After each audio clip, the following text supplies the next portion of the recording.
A lot was also said with respect to the neighborhood, the region, what will happen.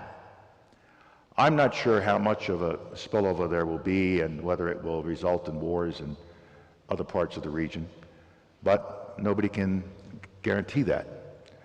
I think we should be talking with Syria and Iran. I talked to Syria, I visited Damascus twice, met with President Assad. Difficult conversation, just as Lee Hamilton used to have with the Russians. I used to get criticized for going to Damascus, but nevertheless I went because I thought it was important.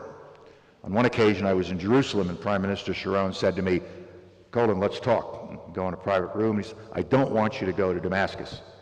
I don't think it serves the interest of peace, and we don't like it here in Israel when you go to Damascus."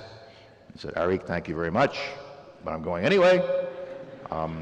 Secretary of State of the United States of America and not the Foreign Minister of Israel, and I'm going to Damascus." And so he laughed, and he said, "Well, since you're going,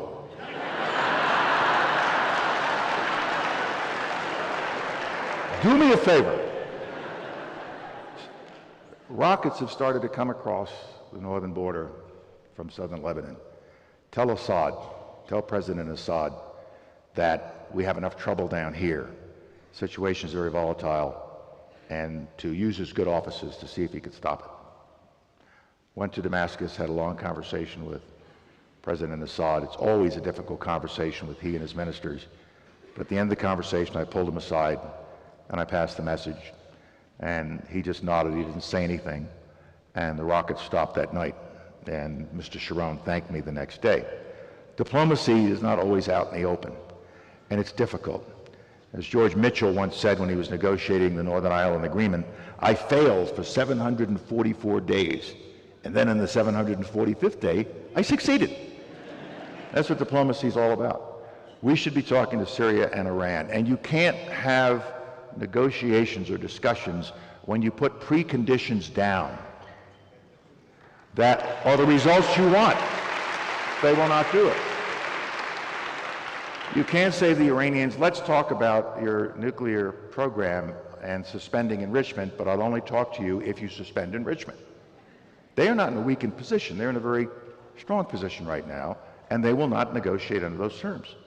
You can't say to the Syrians, "We won't talk to you," or "We don't want to talk to you because you will want compensation." Well, so far they haven't asked for any compensation, and if they do, as Nancy Reagan used to say, just say no. But you have to talk with the people you perhaps dislike the most in this dangerous world we're living in, particularly when, with respect to Iraq, we need this help from outside. And so our wonderful young men and women are doing everything the nation asks of them.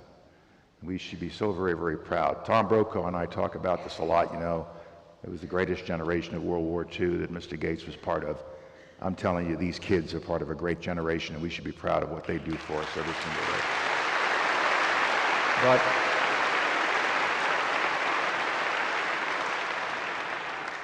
we have to face the reality of the situation that is on the ground and not what we wish it to be.